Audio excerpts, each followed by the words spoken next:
کتنی ذلت و رسوائی ہوگی۔ سود خوروں کی شرارت دیکھیے، سود کو کیسے یہ جائز سمجھتے ہیں۔ سود خور کہتے ہیں الذین یاکلون الربا لا یقومون الا کما یقوم الذی یتخبطہ الشیطان من المس ذالک بانہم قالوا انما البیع مثل الربا۔ سود خور یہ کہتے ہیں کہ سود تو مثل تجارت کے ہے۔ ایک تاجر سامان فروخت کرتا ہے تو اصل قیمت پر کچھ رقم زیادہ لے کر بیچتا ہے، وہ منافع شروع میں لیتا ہے سامان دیتے وقت، اور ہم اپنی رقم کو وصول کرتے وقت منافع لیتے ہیں۔ وہ منافع شروع میں لیتا ہے، ہم آخر میں لیتے ہیں۔ اللہ رب العالمین نے فرمایا کہ یہ دھوکہ ہے، یہ جھوٹے ہیں جو سود کو تجارت سے تشبیہ دیتے ہیں۔ انما البیع مثل الربا کہتے ہیں۔ اللہ نے فرمایا کہ وَأَحَلَّ اللَّهُ الْبَيْعَ وَحَرَّمَ الرِّبَا، اللہ نے سود کو حرام کیا اور بیع کو حلال کیا۔ بعد نظر میں سطحی طور پر بھی اگر نظر دوڑائیے تو ایک شخص جو تجارت کرتا ہے نفع اور نقصان سے گزرتا ہے، کساد بازاری کا شکار ہوتا ہے، مال ضائع اور برباد ہوتا ہے، سامان دیتا ہے تو نفع لیتا ہے۔ تم نے سود پر ایک مقررہ رقم لگا دی، 10,000 روپے دے دیے، 5% 10% سود مقرر کر دیا، قرض دار چاہے جیے یا مرے اپنی بلا سے، مگر تمہاری اصل رقم سود کے ساتھ باقی رہی۔ کیسے سود تجارت ہو گئی؟ اللہ تعالیٰ نے سود کو حرام کیا اور تجارت کو حلال کیا۔ فمن جاءه موعظة من ربه فانتهى فله ما سلف وامره الى الله ومن عاد فاولئك اصحاب النار هم فيها خالدون۔ اللہ رب العالمین کی اس حرمت کے بعد اگر کوئی شخص سود سے رکتا ہے، بہت اچھی بات ہے، اس کا معاملہ اللہ کے سپرد، اور حرمت کے بعد بھی اگر کوئی شخص دوبارہ سود کھانے کی جرت کرتا ہے تو اللہ نے فرمایا اولئک اصحاب النار هم فیہا خالدون، وہ لوگ جہنمی ہیں جہاں وہ ہمیشہ رہیں گے۔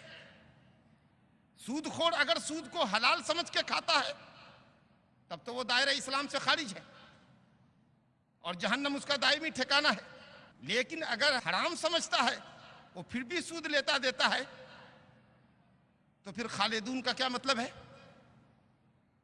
جبکہ اہل شرک کے علاوہ جو اہل توحید ہوں گے، چاہے کتنے بڑے گنہگار کیوں نہ ہوں، آخر میں انشاءاللہ وہ جنت میں ضرور داخل ہوں گے۔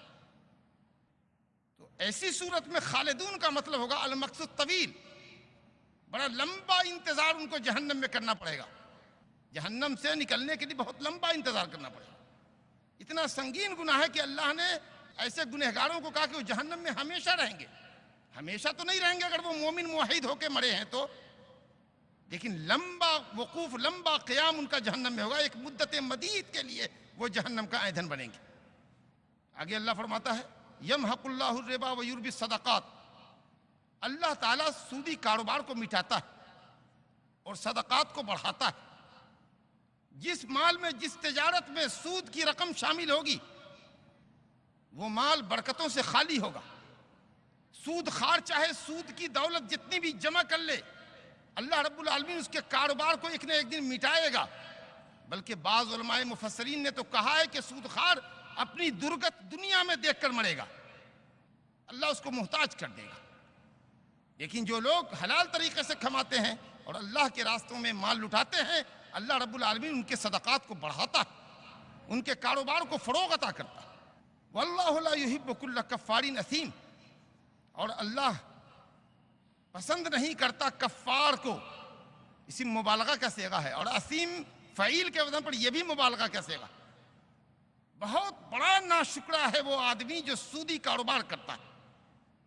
اللہ نے مال دیا تھا، مال کی نعمت پر اس کا شکریہ ادا کرنا چاہیے کہ آج اس درمادہ پریشان شخص کی مدد کرتا، فقراء پر خیرات کرتا، محتاجوں کو قرض دیتا۔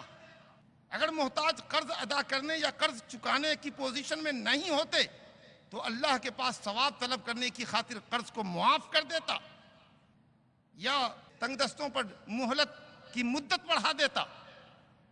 لیکن یہ ظالم تو اتنا بڑا ناشکرا ہے کہ جتنا زیادہ بڑا محتاج سود خور کے پاس رقم لینے کے لیے جاتا ہے قرض، وہ اس کا استحصال اتنا ہی زیادہ کرتا ہے، اس کی مجبوری سے فائدہ اٹھاتا ہے۔ اور یہ بہت بڑا گنہگار بھی ہے، اسیم، حد درجے کا پاجی اور گنہگار ہے۔ اس کے بعد اللہ رب العالمین نے جو فرمایا ہے، رونگٹے کھڑے ہو جاتے ہیں اس عذاب کو سن کر۔ اللہ نے فرمایا اے ایمان والو، اللہ کا تقوی اختیار کرو، منہیات اور منکرات سے اجتناب کرو، وَذَرُوا مَا بَقِيَ مِنَ الرِّبَا، اب تک جو ہوا اب کم سے کم سود سے باز آ جاؤ۔ اگر تم مومن رہنا چاہتے ہو تو سودی کاروبار کو آج چھوڑو۔ یہ ایمان اور اسلام کے تقاضے کے منافی ہے۔ ان کنتم مؤمنین شرطیہ جملہ ہے، تمہارا ایمان گویا موقوف ہے، معلق ہے اس بات پر کہ تم سودی کاروبار کو چھوڑو، اور اگر نہیں چھوڑتے ہو تو اللہ رب العالمین کا یہ چیلنج ہے، وَإِن لَمْ تَفْعَلُوا فَأْذَنُوا بِحَرْبٍ مِّنَ اللَّهِ وَرَسُولِهِ، تو اللہ اور اس کے رسول کے ساتھ جنگ لڑنے کے لیے تیار ہو جاؤ۔ کس میں جرأت ہے اللہ سے جنگ لڑنے کی؟ یہ وہ گناہ ہے اور یہ وہ سزا ہے جو شریعت میں کسی گناہ کے اوپر یہ سزا نہیں مقرر کی گئی۔ اللہ اور اس کے رسول سے جنگ پر آمادہ ہونے کے لیے للکارا جا رہا ہے۔ اگر سودی کاروبار نہیں چھوڑتے ہو تو آؤ اللہ رسول سے جنگ کرو۔ وَإِن تُبْتُمْ فَلَكُمْ رُءُوسُ أَمْوَالِكُمْ لَا تَظْلِمُونَ وَلَا تُظْلَمُونَ، اور اگر توبہ کر لیتے ہو تو چلو تمہارا مال جو اصل مال ہے، جس قرضدار کے ہاں، قرضدار کو چاہیے کہ اصل مال بغیر سود کے، بغیر اضافہ کے واپس کر دے۔ اگر وہ مستطیع ہے، ادا کرنے پر قادر ہے اور نہیں دیتا ہے تو وہ ظالم، اور تم اصل مال سے زیادہ کا مطالبہ کرتے ہو تو تم ظالم۔ وَإِنْ كَانَ ذُو عُسْرَةٍ فَنَظِرَةٌ إِلَىٰ مَيْسَرَةٍ، اسلام کی عدالت دیکھیے، اسلام کے محاسن کو دیکھیے۔ اللہ فرماتا ہے کہ اگر تمہارا قرضدار تنگ دست ہے، قرض ادا نہیں کر سکتا، تو تم ڈھیل دو، مہلت دو، وسعت ہونے تک، کشادگی ہونے تک، سہولت ہونے تک مہلت دو۔ اور گویا کہ یہ مہلت دینا واجب ہوئی۔ اگر قرضدار آپ کا تنگ دست ہے، واقعی پریشان ہے، تو مہلت دینا واجب ہے۔ اگر وہ مالدار ہے، دنیا کے دوسرے کام سارے کر رہا ہے اور آپ کے قرضے نہیں چکا رہا ہے تو وہ ظالم ہے۔ مطل الغنی ظلم، مالدار آدمی اگر قرض کی ادائیگی میں ٹال مٹول کر رہا ہے تو وہ ظالم ہے، لیکن اگر وہ واقعی تنگ دست ہے اور قرض نہیں چکا سکتا ہے تو ضروری اور واجب ہے کہ تم اس کو مہلت دو، اور اگر صدقہ اور خیرات کر دو، معاف کر دو کہ چلو بھائی تم تنگ دست ہو، چلو اللہ کے لیے میں نے معاف کر دیا، تو یہ تو تمہارے لیے بہت بہتر ہے۔ اگر تم جانو کہ صدقے کا اور خیرات کا کیا ثواب ہوتا ہے تو معاف کر دو۔ اللہ نے فرمایا اے ایمان والو، اللہ کا تقوی اختیار کرو، منہیات اور منکرات سے اجتناب کرو، وَذَرُوا مَا بَقِيَ مِنَ الرِّبَا، اب تک جو ہوا اب کم سے کم سود سے باز آ جاؤ۔ اگر تم مومن رہنا چاہتے ہو تو سودی کاروبار کو آج چھوڑو۔ یہ ایمان اور اسلام کے تقاضے کے منافی ہے۔ ان کنتم مؤمنین شرطیہ جملہ ہے، تمہارا ایمان گویا موقوف ہے، معلق ہے اس بات پر کہ تم سودی کاروبار کو چھوڑو، اور اگر نہیں چھوڑتے ہو تو اللہ رب العالمین کا یہ چیلنج ہے، وَإِن لَمْ تَفْعَلُوا فَأْذَنُوا بِحَرْبٍ مِّنَ اللَّهِ وَرَسُولِهِ، تو اللہ اور اس کے رسول کے ساتھ جنگ لڑنے کے لیے تیار ہو جاؤ۔ کس میں جرأت ہے اللہ سے جنگ لڑنے کی؟ یہ وہ گناہ ہے اور یہ وہ سزا ہے جو شریعت میں کسی گناہ کے اوپر یہ سزا نہیں مقرر کی گئی۔ اللہ اور اس کے رسول سے جنگ پر آمادہ ہونے کے لیے للکارا جا رہا ہے۔ اگر سودی کاروبار نہیں چھوڑتے ہو تو آؤ اللہ رسول سے جنگ کرو۔ وَإِن تُبْتُمْ فَلَكُمْ رُءُوسُ أَمْوَالِكُمْ لَا تَظْلِمُونَ وَلَا تُظْلَمُونَ، اور اگر توبہ کر لیتے ہو تو چلو تمہارا مال جو اصل مال ہے، جس قرضدار کے ہاں، قرضدار کو چاہیے کہ اصل مال بغیر سود کے، بغیر اضافہ کے واپس کر دے۔ اگر وہ مستطیع ہے، ادا کرنے پر قادر ہے اور نہیں دیتا ہے تو وہ ظالم، اور تم اصل مال سے زیادہ کا مطالبہ کرتے ہو تو تم ظالم۔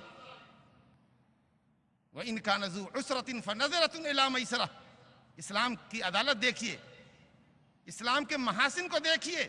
اللہ فرماتا ہے کہ اگر تمہارا قرضدار تنگ دست ہے، قرض ادا نہیں کر سکتا، تو تم ڈھیل دو، مہلت دو، وسعت ہونے تک، کشادگی ہونے تک، سہولت ہونے تک مہلت دو۔ اور گویا کہ یہ مہلت دینا واجب ہوئی۔ اگر قرضدار آپ کا تنگ دست ہے، واقعی پریشان ہے، تو مہلت دینا واجب ہے۔ اگر وہ مالدار ہے، دنیا کے دوسرے کام سارے کر رہا ہے اور آپ کے قرضے نہیں چکا رہا ہے تو وہ ظالم ہے۔ مطل الغنی ظلم، مالدار آدمی اگر قرض کی ادائیگی میں ٹال مٹول کر رہا ہے تو وہ ظالم ہے، لیکن اگر وہ واقعی تنگ دست ہے اور قرض نہیں چکا سکتا ہے تو ضروری اور واجب ہے کہ تم اس کو مہلت دو، اور اگر صدقہ اور خیرات کر دو، معاف کر دو کہ چلو بھائی تم تنگ دست ہو، چلو اللہ کے لیے میں نے معاف کر دیا، تو یہ تو تمہارے لیے بہت بہتر ہے۔ اگر تم جانو کہ صدقے کا اور خیرات کا کیا ثواب ہوتا ہے تو معاف کر دو۔ اور 281 نمبر کی آیت بھی اسی سے ریلیٹڈ ہے، وَاتَّقُوا يَوْمًا تُرْجَعُونَ فِيهِ إِلَى اللَّهِ، اس دن سے ڈرو جس دن تم سب اللہ کی طرف پلٹو گے، اور ہر شخص کو اس کے پورے عمل کا پورا بدلہ ملے گا۔ یہ ایمان بالآخرت کا احساس یہاں پیدا کیا جا رہا ہے تاکہ مومن آخرت کے عذاب کا خوف کھا کر سودی لین دین کو چھوڑ دے اور اپنی آخرت کو سنوارنے کے لیے، بنانے کے لیے، اللہ کی جنت میں داخل ہونے کے لیے قرض کو معاف کر دیا کرے۔ یہ ایک وہی شخص کر سکتا ہے جس کا ایمان اللہ پر ہوگا، رسول پر ہوگا، آخرت پر ہوگا۔ جو سود خوار ہوگا وہ تو اپنے قرضدار کے جسم کے خون کا آخری قطرہ تک نچوڑ دے گا۔ کوئی مرتا ہے اپنی بلا سے، سود خوار کو ہر حال میں اس کا انٹرسٹ چاہیے۔ یہ اسلام دیکھیے کیسی رواداری کا دین ہے، احسان کا دین ہے، کس طرح قرضدار تنگ دستوں کو معاف کرنے کی ترغیب دیتا ہے۔ یہ آیات تھی سورہ بقرہ کی جو سود سے متعلق تھی، اور بھی مختلف مقامات پر آیاتیں ہیں، لیکن چونکہ وقت محدود ہے لیکچر کا، اسی لیے ہم آپ کو کچھ حدیثوں کی سیر کراتے ہیں جس میں سود کے تعلق سے بہت سنگین اور سخت وعیدیں آئی ہیں۔